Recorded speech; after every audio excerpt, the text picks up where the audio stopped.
Bwana asifiwe.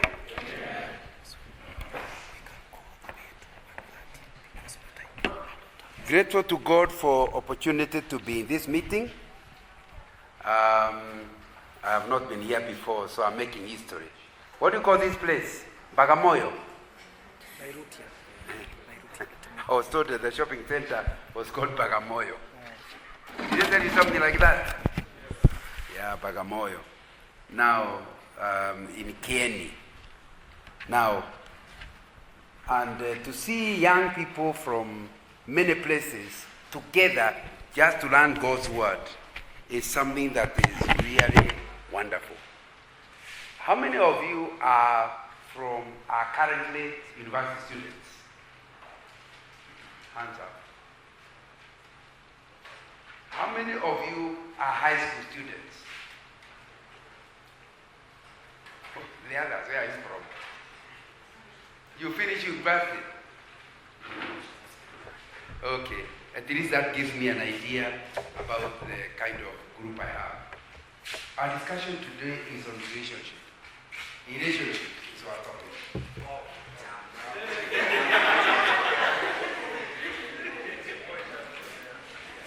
I want to say relationship is one of the most important discussions for anybody who wants to realize his full potential.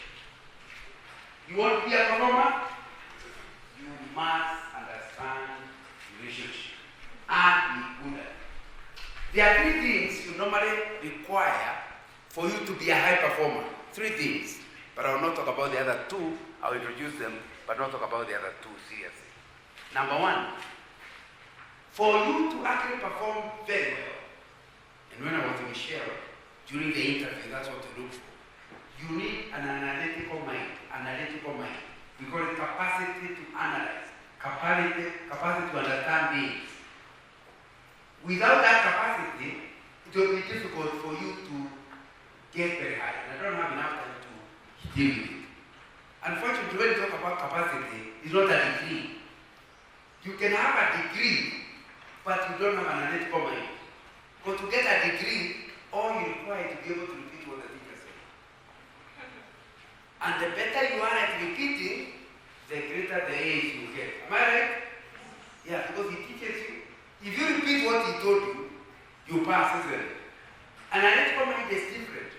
It's the ability to see a problem, and instead of just calling it a problem, see it from the left and from the right and from above and from below, split it into small bits, put it overall, what we call the helicopter view, until you are finally understand that problem. Then start thinking about the alternative solutions. An analytical mind does not come up with one solution. First of all, they generate many solutions, and then they evaluate the solutions and pick the best. Our analytical minds, you are told by somebody, I want you to go to Yale. You just think of a matatu. But if you're analytical, you think a motorbike might be faster. Could I get a helicopter to go to Yale? You think of the various alternatives. People with that kind of analytical mind, ever do very well. Because if you give them a job, maybe you told them to become salesmen, they are selling you a product. Most likely people who are not analytical will repeat it the same way all salesmen do it. If you're analytical, you ask yourself, what do I really want? Are there other ways of doing it? So that's why analytical mind is important. And I told you, analytical mind does not mean education. There are people who are not educated and they are still analytical, not communicating. Most people with that kind of capacity are the ones who become innovators, inventors. Because they look at a pen and they ask, hey, what can a pen do? You know what a pen is to write. But that guy can actually give you 10 different ways of using a pen. Am I communicating? Very important. And that's important to understand. God gave us that analytical mind. It's only many of us don't use it like we should. Do you really want to be in God's service? Do you really want to make an impact long term?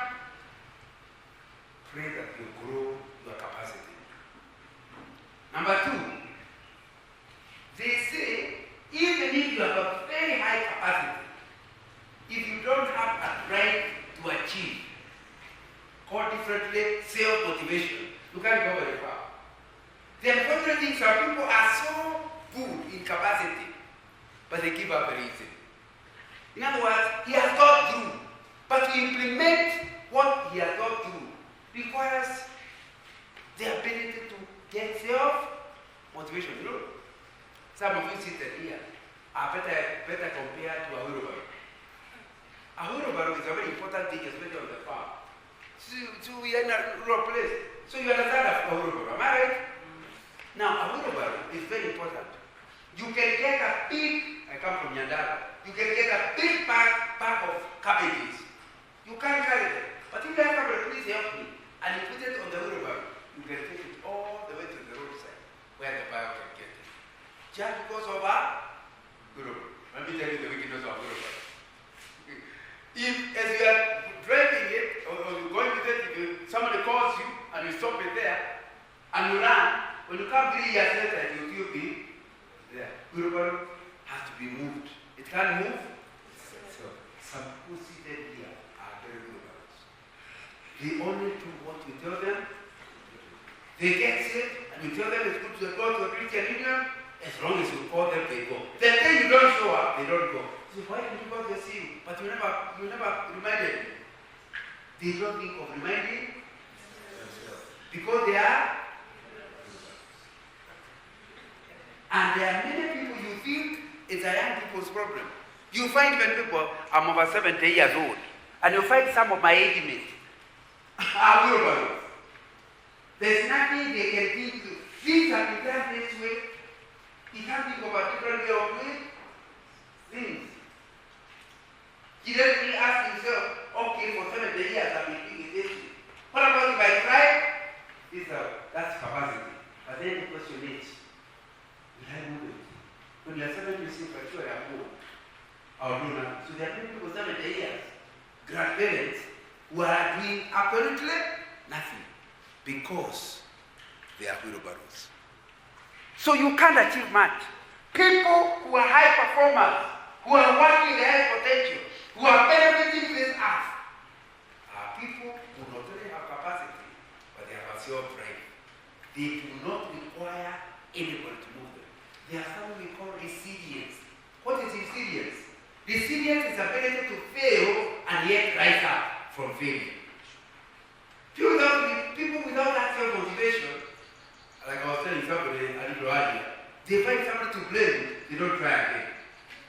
But people who have this drive to achieve, even if there's a barrier, they have to agree it's a barrier. I can go over it, or under it, or even through it. But I'm going where I'm going. I will not stop. And if you employ somebody with that kind of drive, he'll achieve things you have never idea. You have given him a job description, you have given him, but because he has self-drive, when he meets a problem, he doesn't stop there. He keeps pushing. By the time he is reporting to you, he says, by the way, we agreed to do it this way, it didn't work. So I thought of doing it this way, look at what I've brought. I'm sure you know Matthew 25, the story of the talent, isn't it? The guy with one talent had not right. He told himself, if I invest, this guy might criticize me. I'll just bury it. Then at the end, he achieved nothing. Am I right? Because he had no self-drive. So you must always ask yourself, why do I do what I do? Do I do it for my mother? Then you have not tried. Because the day your mother, you do work very hard. Then you get a name. Then you go to your mother, I got a name. Oh, that's good. Go to the garden. From then onwards, you tell yourself the following year, the following time, I'll bring a bee, our name. Now, if you get a bee, is your mother losing anything? Are you not a fool? But that's what people who have no self-drive are. They blame others. They are able to push. So ask yourself, how many things have you failed to do because you are blaming others? You don't have resilience, or because of failing. You know, the people who cannot accept failure. But nobody ever achieved will never fail. One of the things is with these people with capacity, they are trying things, but not everything works. The guy who made the telephone, I'm told, he did, I don't know, 1,000 experiments. He does, it doesn't work. Does another, and he had some assistants. This is what I surely can't you give up? Say, sir, do you know that we have done it 950 ways, different ways that they have not worked? And he said, I'm very excited about the last one. Why? I know one more way how not to try it. Let's keep trying. That is resilience, am I right?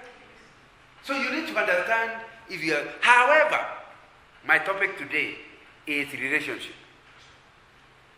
I told you, for you to realize your full potential, you require C for capacity, A for achievement, for trying to achieve, then you require R for relationship. That's a car, isn't it? CR. So you can remember it using CR, a car. But the last letter is relationship. There are people who are gifted, totally gifted in capacity, totally gifted in training, but they don't relate well with others. Most of those people are promoted very quickly at work. Because you can see results. He has capacity, he has time, he is achieving. But there are the type of people who are told, remember me on the way up, because you need me on your way down. Because they hurt people. And I'm sure you know your friends like that, do it. They are gifted, they are bright, but they cannot relate to anybody. You talk to that girl, and she says, you and me, what do you think? You dare? Huh? You think I'm better? Now, somehow, they do not really. Pride is one idea you need to understand. If you have pride, you will never be good in relationship. Because proud people just think of themselves. They don't think of others. Because of that, they cannot relate well with anybody. I want to tell you something. Even if you're a great achiever, my friend, you require somebody to clap. If you make me annoying, will I clap when you achieve? But did you hear? I was number one. Useless.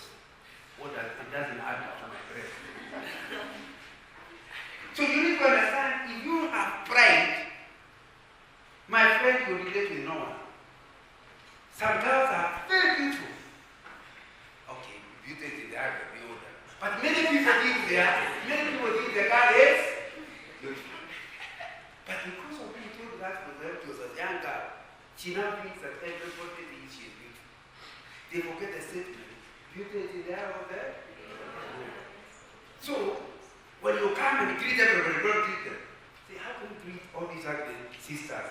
Forget the center of attention. They already annoyed with you for not greeting them.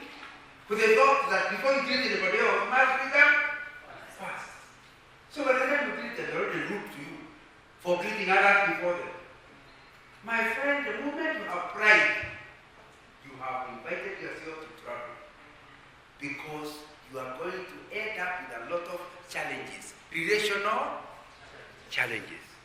And unfortunately for you, there is no task or job or project done by one person. If it's done by one person, it's called a chaos.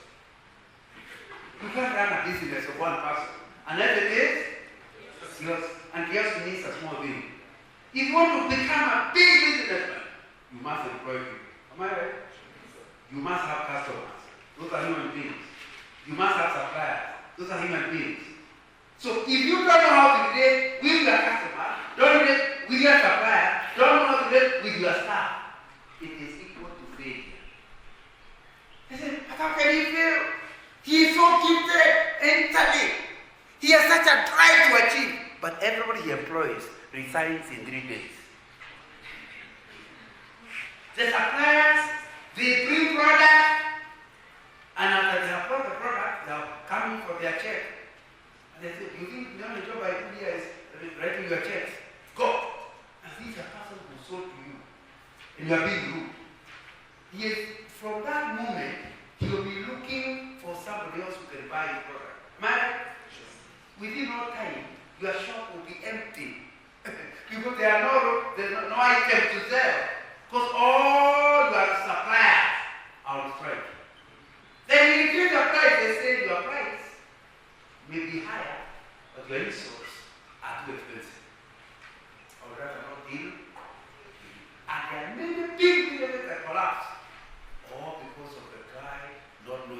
relate with others. And it all begins with that thing called pride. So our discussion today is, how can you learn how to relate well with others? When you relate well with somebody, you normally call them a friend. Married?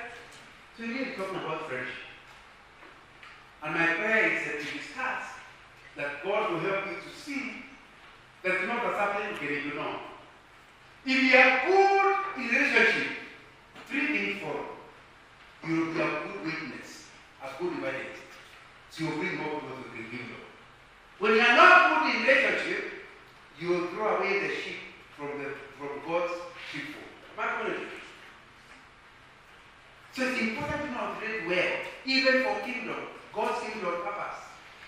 So there's no way bad relationship will help the Church of Jesus Christ.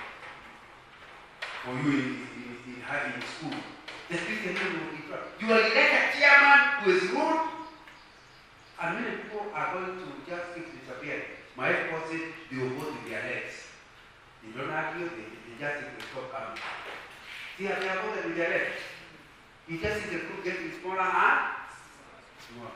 All because the leaders don't know how to relate well with others.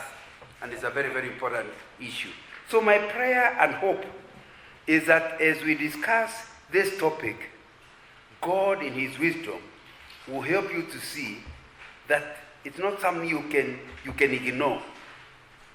So the first thing is it will help with your evangelism and in service to God. Number two, it will help you in your family relationships.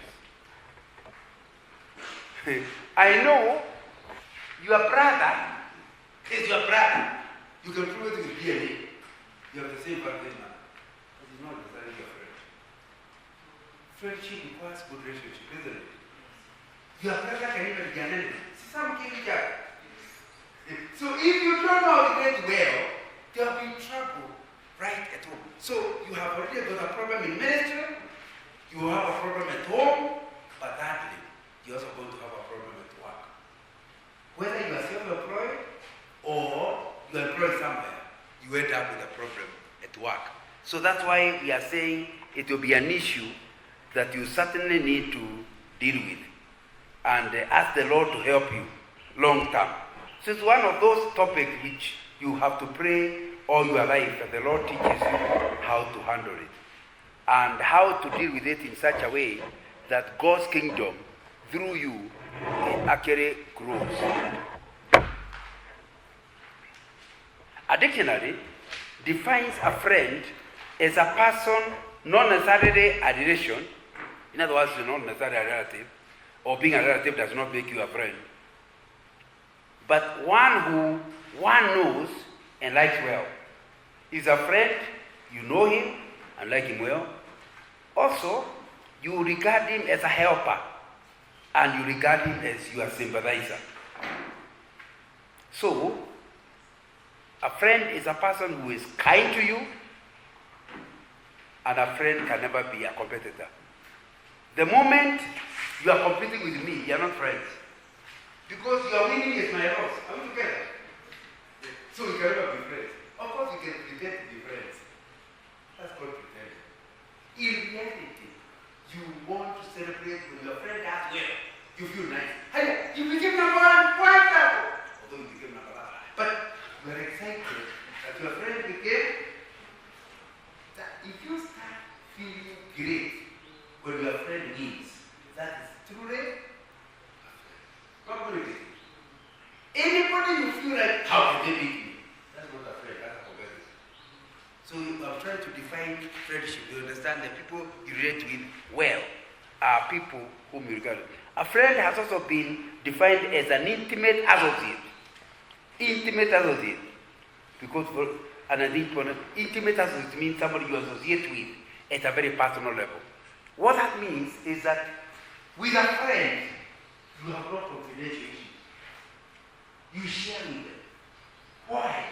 If he is truly a friend, he loves you, he is kind to you, he wants your success. So by sharing confidential information, he cannot use it against you. Are you together? But you know there are people who you cannot tell something because you know you use it against you. Am I communicating? So that's why friendship. Most people do not require their toes to count their friends. The fingers are too many. Am I communicating? Of course, acquaintances are many. But the real friends are these friends. You don't compete with them, and they are intimate. You feel the freedom to share your failures, to share your secrets, because you get excited. Because you know, number one, they love you, they are interested in you, and they want your very best. Therefore, I repeat, they cannot share the information against you. If they think, and remember the formula, a friend of a friend is a friend. An enemy of a friend is? An enemy of a friend is? So they can never share your confidential information with your enemies. Are you getting the formula?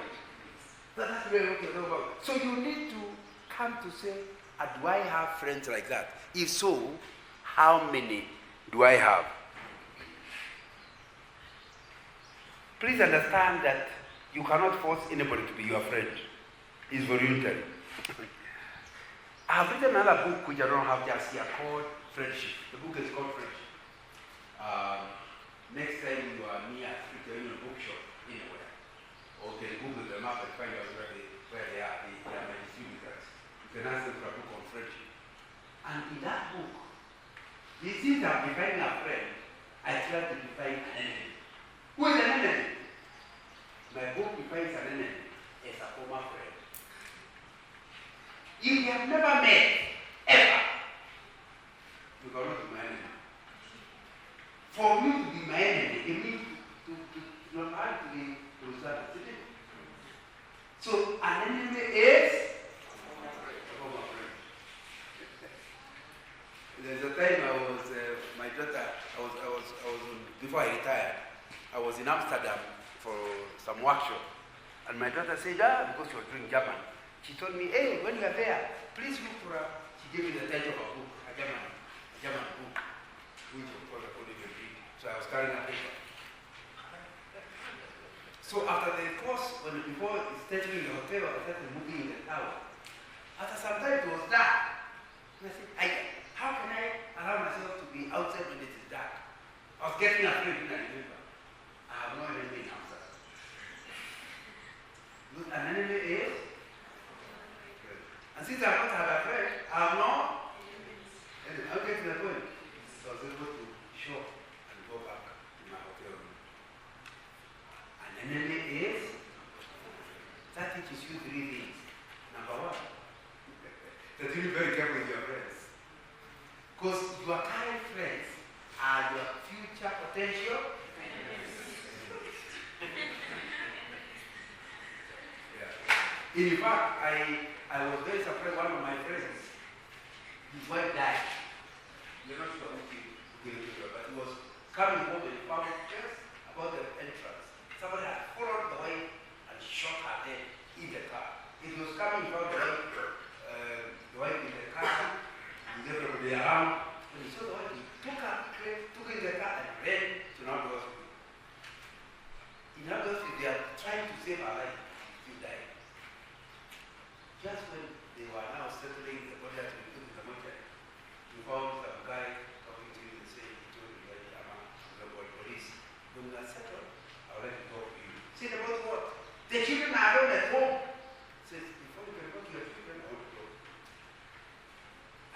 It's very cruel. I said, a policeman, how can you behave like that? They told me, for every murder, the spouse is a husband. So the greater the friend, the greater the potential. And for murder, you got something called motive. And strangers cannot have motive. And that's very cruel. And you know they actually locked up the guy. So somebody say, the way he beat, now, on that is finally was released. But I thought it's very strange. Hear me. So the first thing is to understand an enemy. All your current friends are your potential enemy. Number two, the greater the friendship, the greater the possible enemy. So if you're just my acquaintance, we just met at Bagamoyo. No, we know you will talk. You are potential enemy. But even that enemy will be very sharp. Yeah? The deeper the friendship, the deeper the potential enemy.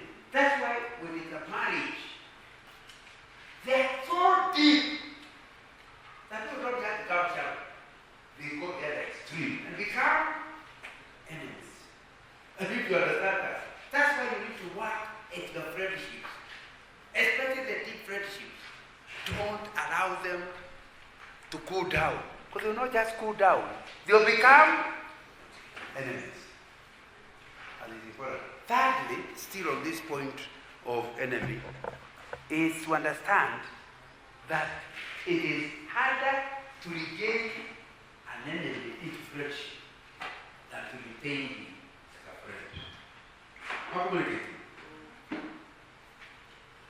Anyway, I don't want to go too far on that, but we are still talking about relationship, and it's an important issue we need to deal with. Let me quote the scriptures.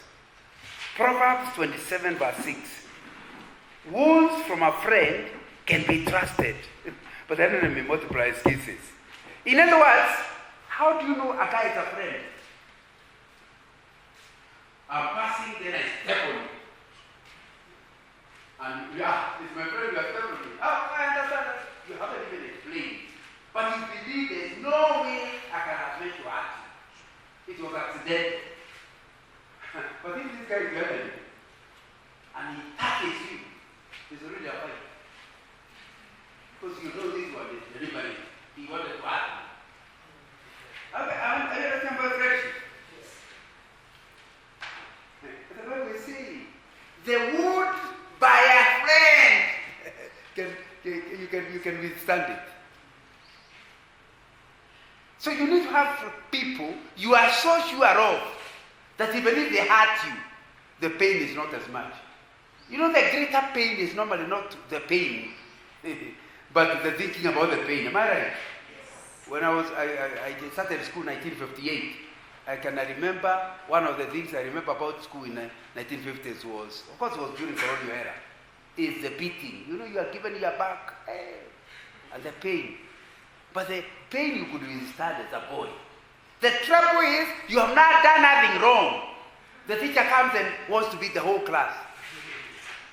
That's very painful. Am I right? It's the same amount of pain, but now you cry. The other one you could withstand, you will not cry. But when they beat you wrongly, you cry. Am I right? So you need to understand that this relationship, that's why it's important to have people you are dealing with, to have good relationship with them. It does not mean they will not hurt you, but the heart will not be as painful. Okay, see the point? Don't be the type of person generating enemies. The wounds from a friend can be trusted, but an enemy multiplies kisses. Why? What does that mean? They pretend they are not themselves because they want to. Ever heard of the statement? They are fattening for slaughter. When we intend to eat a goat for Christmas, from September you really give it food, isn't it? You are fattening it for slaughter. The animal you are not giving a lot of food is the one you love, the one you retain. This one you are fattening, you will kill. Am I right? And that's what enemies do. They fatten for slaughter. You see a boy, you are so beautiful. I mean, you live in it, nobody can be as good. And you are double. You are a beauty and brain. Beauty and brain. My sister, you are wonderful, wonderful. What is sometimes to sleep with you over Christmas? But he is fattening for that's an enemy, pretending to be. So even if it's not a relationship, understand enemies can fatten for slaughter. That's why you'll be wise. You not create enmity, but you check your friendship. Because the Bible is saying an enemy multiplies kisses. In other words, it makes you think. Look at Proverbs 27:17. As iron sharpens iron, so one man sharpens another. Why must we have friendship? The scriptures are clear. If you want to be better and brighter, have relationships. Because you have relationships, not with an animal. So some people these days are saying, my best friend is my dog. Nonsense. You need to understand a dog is not iron. Iron sharpens. So unless you also become a dog, there's no way a dog will help. You must look for another human being. For iron sharpens iron. So if you remember our topic, we want to talk about how you can realize your higher potential, how you can become somebody who will live a legacy. Learn how to relate with people well. And you do that by relating with others. You choose to be alone, choose to dislike others, choose not to relate well with people, it will also affect your performance in terms of, if I see you the way you are doing something, it will not turn out well. And I think you will not trust me. You just need to continue. Like a human being. You understand that meaning? In other words, I don't want to be the one to discourage you. Let him, but if I'm afraid, I'll tell you, brother, that direction, or this reason, you'll go nowhere. And even yourself, you will start saying, say that again. What's the reason? It will stop you going the wrong direction. Why have you stopped going the wrong direction? Because of our friends. Iron sharpens iron. So people with friendship perform. When you have a network of friends, and they know the job you are in, you're only getting 10,000 shillings. The moment they hear a similar job somewhere with the 20, they will be looking for you like you're a shilling. Hey, you guys will continue. Let me show you somewhere else. But if they are not your friends, shall we? Yeah, okay. I'm still at the introduction, talking about the values of relating well with others.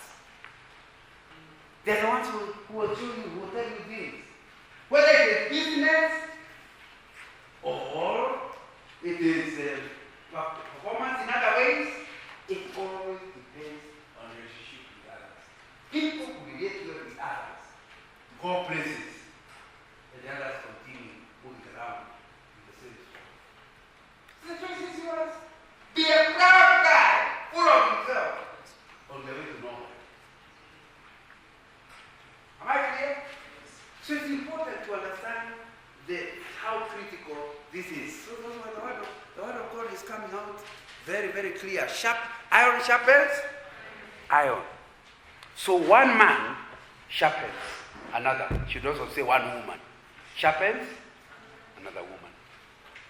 So you need to deal with this as an issue. That if you are the big problem in your family, you are like a sick dam. You know, sick dam. If one of your fingers is sick, see, when you're crossing the other, you make it happen. And some of you are like a sick dam. Everybody says please over this Christmas, but they say, yeah, but Kokiko is coming. Oh, it's trouble. They wish they knew how to get rid of it. I'm not going to do it. If you're that person, you are going nowhere. Do you need to be a kind of person people hear Kokiko is coming? Hi, yeah, what's the point? Because every time they go is there, he is friendly and he adds value to my life. Do people talk about that about you? Do you add any value to the meeting? When you meet, what benefit do they get? That's what friendship is all about. And relating well with the people, it will be important. Let me answer the question. What makes friendship so difficult to keep? I've given you enough reasons as to why you relate well with others. How come many people, in fact, maybe the majority of the people, don't relate well with others? The first problem of it is that it is voluntary. In other words, I can try to be your friend, but I can't force you. So it is you to choose. It's not like porridge you get and pour into your mouth. It makes it very hard work. Are you my word? Yeah, he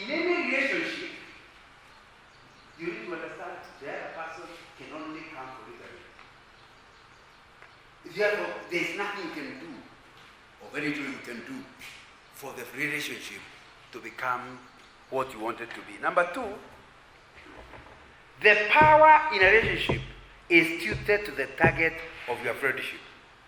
See, I'm trying to be friendly. Me, I've already decided I want to be friends. But they seem to choose. So who has more power than the other? The person the target of your friendship. That makes it very difficult. And you can do anything and everything for your friend, but they don't appreciate. Has that happened? Yes. Yeah. So God is telling us to relate well. That iron, it's good to all that is scripture.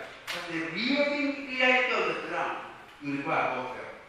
Because there's nothing to do. So if you want a friendship, pray for it. Because there's nothing you can do to support the other person, but the Spirit of God can. Am I right? So it's important to understand this. Power is tilted to the person you want to target, and you have nothing much you can do. Not nothing, but nothing much you can do about it. Secondly, friendship is not automatic. In other words, just because we are sitting next to each other, we are now friends. Just because we came for the same conference, we are now friends. No, it's not automatic. What is worse is that your wife can be your friend, but not your wife, but not your friend. You can produce a marriage certificate to prove she is your wife, but she's not your friend. In fact, many women, when they have a confidential matter to tell, they don't tell the husband. They tell another woman. The real friend is another woman. That's not a good marriage, but it happens. Am I right? I know you have seen the one of your mother looking, I'm going to so and mama so and so. She doesn't run to her husband or your father. She runs to somebody else. Because the husband is that, a husband, not a wife. It's not my topic today, but that's one of the problems of part of our culture. In our culture, African culture, you are not expected to be friends with your wife. So if I say I have a girlfriend, people think it must be somebody other than Rebecca. Rebecca is my wife. And that is, in fact, I did some kind of study when I was young, standing in Nairobi on a roadside, and you watch people driving. You know, you see the wife looking that way, and the husband looking that way, they are all looking that way. When it's a girlfriend, they look at it, you drive, they might even cause an accident. The two of them are looking at each other. And that goes on until the wedding. After the wedding, because in our understanding, you have lost, by marrying that girl, you have lost a friend. She is now not a friend, she is a wife. You now start looking for a friend. Now, you need to understand that according to the scriptures, your wife is supposed to be your friend.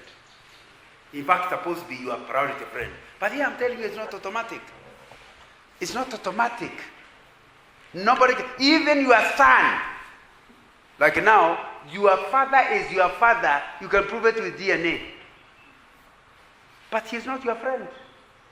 Other than being your bank. When you need money, so you go to the bank.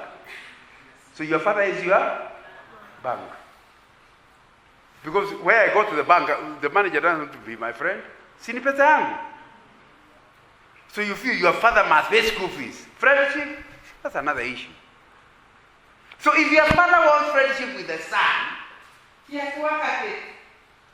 It's not automatic.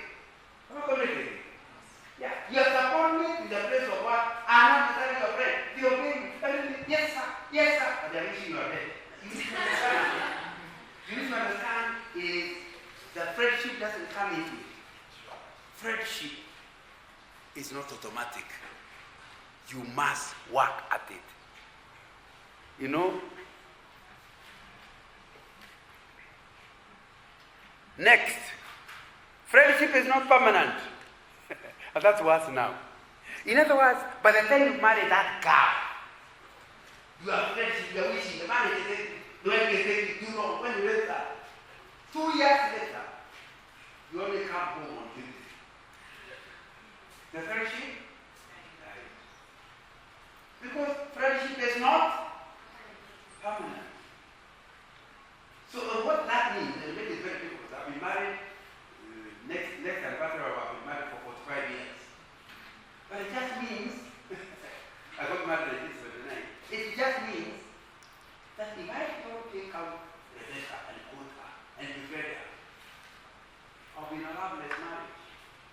Because all the investment in years gone by is a waste today. What matters? Am I befriending her when? Now.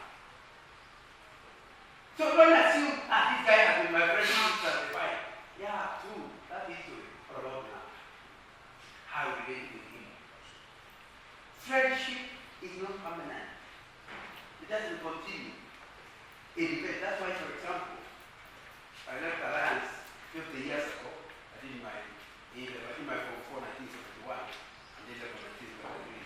So I left Alliance 50 years ago. Now I meet Alliance boy, whom I have not seen for 50 years. We are doing stay there. After 2 minutes, you don't know what to say. You see, I don't know what married, what get married. Is here. Grandfather who is sick, and I know to ask in case I cannot around question. You just look at each other. Now that there needs to be a friendship. But because it's not permanent, it's no longer exists.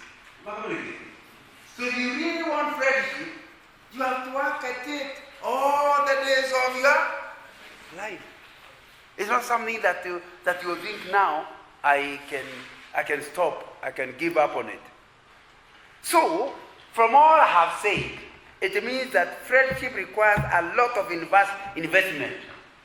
And what does it want you to invest? A very scarce resource called time. Because you are short of time. The time available, the 24 hours of a day, you need to sleep, you need to study, you need to make yourself beautiful. Now, you need many things. And then you must allocate time for your friend. But this is the trouble. You have no enmity. You don't mean bad. But you are too busy to give her time. You are busy making money, so you always cannot get time because after all you want her to drive a better car. So you're working hard to get her money to buy another. But in the meanwhile, the friendship, because you see, I told you friendship requires an investment of something called time. So the moment you have no time, the truth is there's no friendship. Again, I put my own book on friendship. I put a people saying, in English, friendship is missing one another. If you don't miss me, let's be honest, you are not friends. When you have not seen your friend for a while, you really are looking for opportunity to see him. So the fact that you don't miss me is clear. Your acquaintances, not friends. And so you need to know all the days of your life. If you want to have the kind of result I gave you earlier, invest in the cash content. If it is to last, the friendship you must continuously invest. Please remember, the opposite of good relationship is loneliness. When you don't know how to relate with the people, you can work with them, but once work is over, nobody wants to call you, nobody bothers with you, including your parents. They fear your rudeness. So nobody calls you. Within no time, you are suffering from loneliness. And remember, when Adam was created, the one missing thing was company. Am I right? So that Eve was created in order to give the disease called loneliness. So you understand, if you don't invest in friendship, and you're not talking about marriage, talk about relating with people, the sufferer will not be the other people. You'll be the one suffering from loneliness.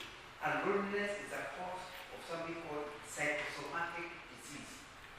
These are diseases that come from the mind. Psychosomatic disease. That means if you don't have good relationships, within no time you are getting sick. Or that mean a doctor. Does that mean you go and you are really sick? Yes, he says you go to the toilet and produce blood. And there is no germ or virus. It was simply in the mind. If you don't relate with people, you will soon be putting you in a hospital bed. What's your problem? You were too lonely. So you ended up with stomach ulcers. Am I communicating? So you need to understand it's not a matter you can play around with. You need to learn very early how to invest in relationships, in friendship.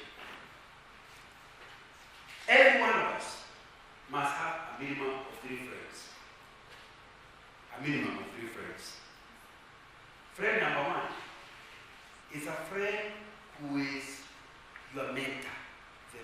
The title for such a person is called a mentor. This is a person better than you. Every time you read with them, they are better. Some people say older, but sometimes not. Some of the people who mentor you are younger than me. So, but you need to invest in people who are better than you. Many proud people cannot have people better than them as friends because they say they feel embarrassed. But I'm the greatest. If you really want to remember, the aim of this relationship is to make your car go faster. Remember the CR? Yes. Go faster so that you can do more, achieve more. For you to achieve more, it will be important to understand you must invest in this relationship. And one of your friends must be somebody better than you. You are from 2. Look for from 4. Bright boy. Every time you are talking with him, there's nothing you tell him important. He's the only one who gives you something important. You need something like that. You go there and you are feeling intimidated, but I want to be with him. Because every time I spend time with him. If in marriage, you look for a couple who intimidate you. When you go to them, they look so synchronized, so loving. And when you think about the quarrels you have every day with your wife, you don't want to go there. But that's where you need to go, isn't it? So that you can understand how come their marriage is so synchronized. So you need a friend. Look for a friend who is better than you. If you're an engineer, better than you in engineering. If you're a doctor, better than you in the doctor. If you're from 2, somebody, and you are interested in education, more advanced than you. If you're in the same class, they are doing better than you in history, so you befriend them. You need them. Very, very important to have those friends. So you not just talk about friends of your level. You need to invest in friends. Relation. You might talk about the relationship. Relate with people who are better than you. You have to look for them. Because you remember, you are training them. You are training them because when you meet, there's nothing you have in their life. You are training them, isn't it? So you must have a way of making them happy enough to agree to be trained, like a cow being meat. You need them. And it requires wisdom to be able to tap from them. Befriending them. Until they feel so, hey! And when they don't see, when they don't see, I'm missing you. Because they enjoy being with you. One of the ways they enjoy is when you meet, you tell, do you remember what you told me last time? This is what I've done with it. Hey! The moment he realizes you're implementing what you're saying, he wants to talk to you more and more. So the 3 benefits of dating with such a person is number 1, it increases your standard. Because you see, when you are with the people, you think this is the best, until you talk to them older and realize they have a higher standard. So I thought I'm okay at this. They say, no, this is a standard. Somebody who has gone through things is likely to be having a higher standard. So people who relate with better people don't stay at the mediocre level. They are always trying to be like that. That's why I told you it's intimidating, because they are much better than you. Number 2, not only do they give you a higher standard, but number 2, they correct you so that you don't have to repeat the mistakes they had. You know, you are ready with me, I'll tell you the mistake I did before you do yours. That way, your journey becomes faster. Am I right? Because you don't repeat my mistakes. Okay, you still have your mistakes, but they will be original, not mine. Are we together?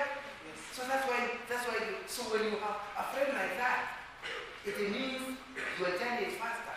Thirdly, when you relate with them, not only are they setting a higher standard, not only are they helping you to go faster, but number 3, they help you to remain humble. You know, you are so proud about how you are doing. I think you need somebody who is doing even better. That returns you to where you belong. Am I right? So, but if you are the best person, everywhere you are the best, you only groups of best, you never dare be in a group where you are not the best. Soon enough, you'll be the best among the mediocre.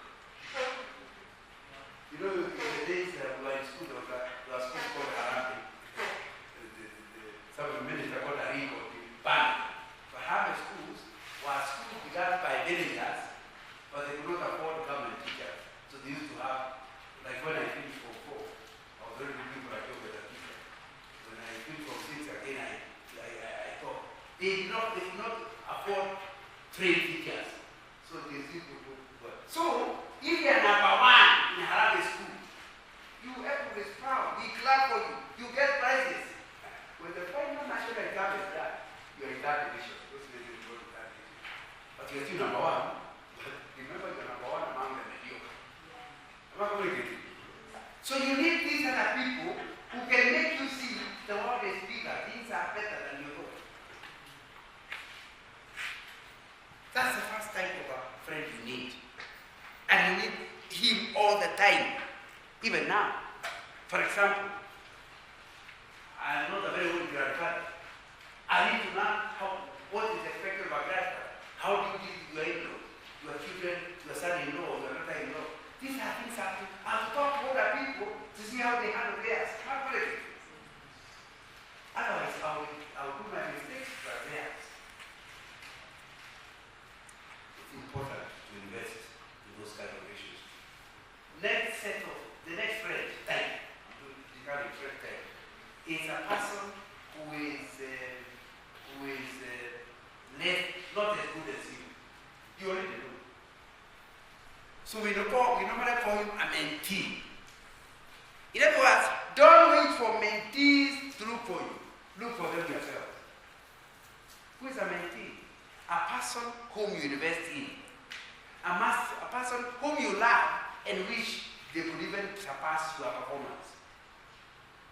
You take part of your time to invest in them so they can become better. Do you have something like that? Even from 2. They are from 1. Am I right? You are from 2 in January. So they will also be from 1. Look for 1. I've one who said, who invited me the other day for his 70th birthday. Okay, you know you are happy. Well, I think 69. You know now we are the same. We are old. Okay, I'm a little older, but it's just old people. But he keeps reminding me how I helped him as a Form 1 when I was in Form 2. My friend, 3 reasons why you need a friend like that. Number 1, if you are mentoring somebody better than you, it forces you to remain in the high struggle. Because, you know, I cannot be telling you, it's important to wake up on time. You sleep late into the daylight, you end up nowhere. Then tomorrow, I want to oversleep. I remember what I told my mentee. Will I oversleep? No. By having somebody who is your mentee, it forces you, totally forces you, to start operating at a higher level because of what you told your mentee. So people who are mentoring others normally have to behave in a certain way. For example, I tell you, you must be careful to talk to your wife. You must show her respect. Then the next time she's rude to me, I'm trying to be rude to her. Then I remember what I told my mentee. See how it's an issue. I'll correct my language. Am I right? Who is making me correct my language? My mentor. No, my mentee. So people who don't have mentees condemn themselves to have a sad behavior.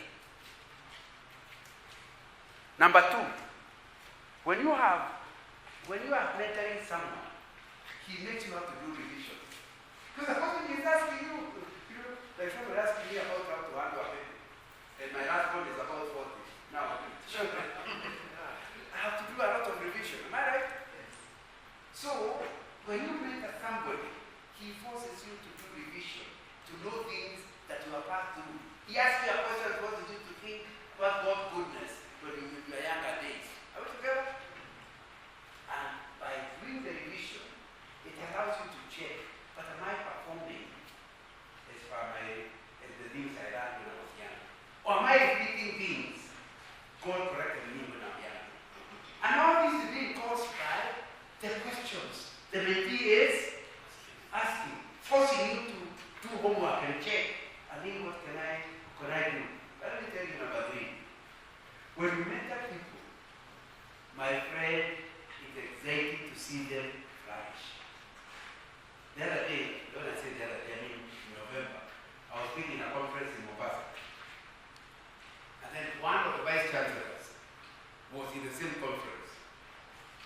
when he was talking, he said, I'm so happy to see Mr. Ghana. He's the one who mentored that. He used to come to our scene. Of course, he has been out of university. That's 1980s. She's only maybe 10 years. Like I mean, somebody in their 60s. The Vice Chancellor. So he talked about how I helped them. When we finished, the MC of the person was running the meeting saying, wait a minute. No. What do you think Ghana felt to hear that the Vice Chancellor was mentored by him in his old age?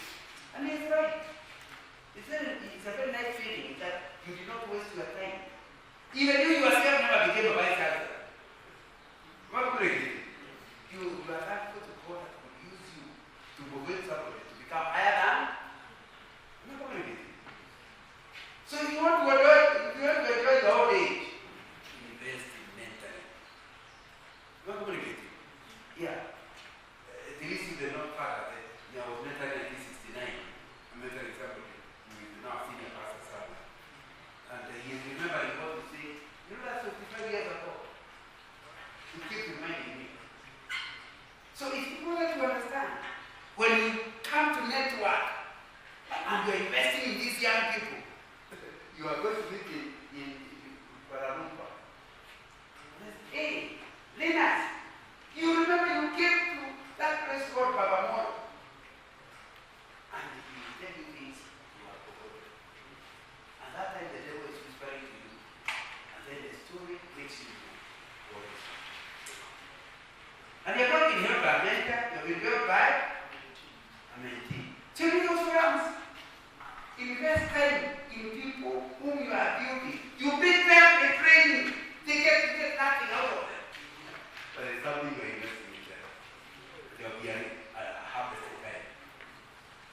So remember, mentoring is, you're not mentoring for yourself. You are mentoring for their sake. You are not going there because you get anything. You are going there for them to gain. The third category of friend whom you need is called colleague friend. Colleague friend. These are friends who are just like you. If your English is Tiku English, he just speaks Tiku English, just like you. There's nothing different. He's your age. You know, the way you know your friend, there's a friend. You are in your pajamas, and then your daughter says, "By the way, Papa Coco is coming, or he's at the gate coming." Now, if you have to run back to the room to change, that's not a colleague friend. That might be a mentor or mentee. A colleague friend, you don't mind him see you in pajamas. Because he knows you. How you get? And if you see him in pajamas, if you see him in pajamas, you have also seen him in pajamas. If you are calling your wife and your colleague arrives, you finish the sentence. Because even he, you are having quarrel with his wife. You are very free with one another. And these friends are very important for 3 reasons. Number one, your colleague friend does not intimidate you. And because he does not intimidate you, you are likely to be more open with them than you can ever be with a mentor. And you know, you need to be open because that openness allows you to see yourself as you are.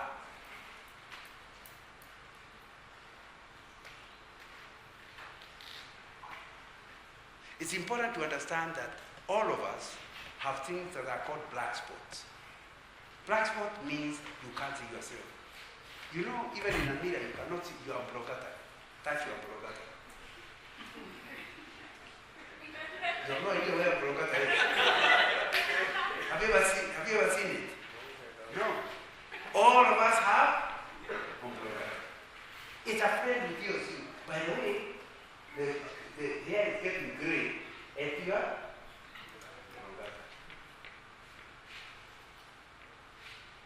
the mentor might think, it's a small matter. The mentee might think, I'm embarrassing him. The colleague just says, what's wrong with you? How can gray hair be starting from the back? That's the factor in here. You have gray hair at the back. That's what colleague friends are. They just want to say, exactly the way you are. And little friends, they are critical.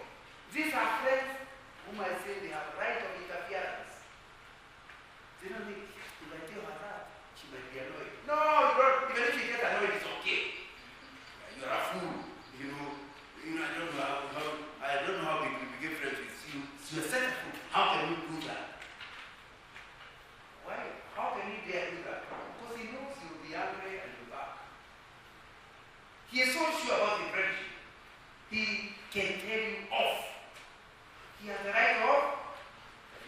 Of course, the first person in this category is your spouse. Your spouse should be somebody with the right of interference. They don't have to prepare, a treatise, seeking the advice of speech writers to tell you what's wrong with you. They will tell you exactly what is wrong with you. And that's very important for your own good. I told you everybody has a black. It's not called black. Blind spot, I apologize. Blind spot. Everybody has a blind spot. Blind spot means it's blind to you. You can't see it. I went for something called Global Leadership Summit. And there's somebody saying, I have never forgotten. He was saying, a lot of us, what we believe ourselves might not be necessarily true. And I said, let me give you an example. I'm one of the persons who says, I'm able to manage my own problems, never get to the office. I have put a separation. There's no need when you are annoyed by your own to come in and annoy people in the office. Keep people at home. And the one in the office stays in the office. Then one day, he was the CEO. The deputy CEO said, Sir, might there be some problems you are going through at home? He was so annoyed. Me? Whatever happens at home stays? Oh, sorry, sir. She was quick with home. She was as quickly as possible. When he went to play tennis with his friend, now his colleague friend, he said, can you imagine? Someone in the office was telling me that the issues I have in the office came from home. You are my friend, you know the truth. I never bring personal things from home into other areas. I'm not separated. Then he realized his friend is not commenting. So he pushed.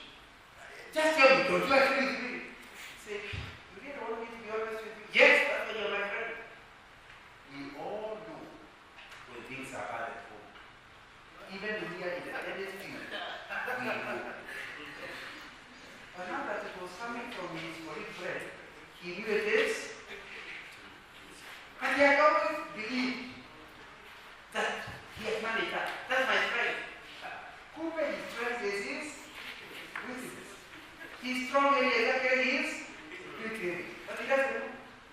But that guy is a colleague friend. So, well, let's be honest. Every time things are bad at home, you know. Can you see what you need as such a person? Who will risk the friendship? He will risk you jumping like a Maasai 5 feet high. But he knows whether you will land back. So he is willing to tell you off. Because you have given him the right of interference. Those are very important friends. Remember, we are saying all these things to help you on the longer term to be the type of a person who is going to achieve things for the kingdom of God. Are you together? Yes. And you can't do that without, in the CAR, the I. Learning how to relate well with others. And you need those three. Of course, you can have 10 friends, but they must be distributed among those 3 guys. Because each of them has values that you need to deal with. I want now for us to divide into groups of 3. In other words, you don't move, you just stay where you are, but 3 people can talk to each other. The middle one pulls the seat so that the other 2 can see each other. And you answer 3 questions. Number 1, what have you found in your relationship that makes it difficult for your relationship to grow?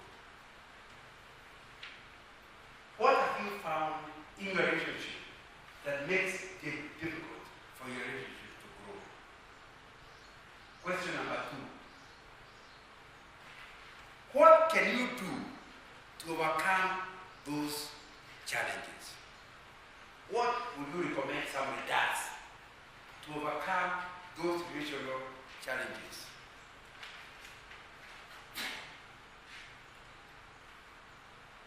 read.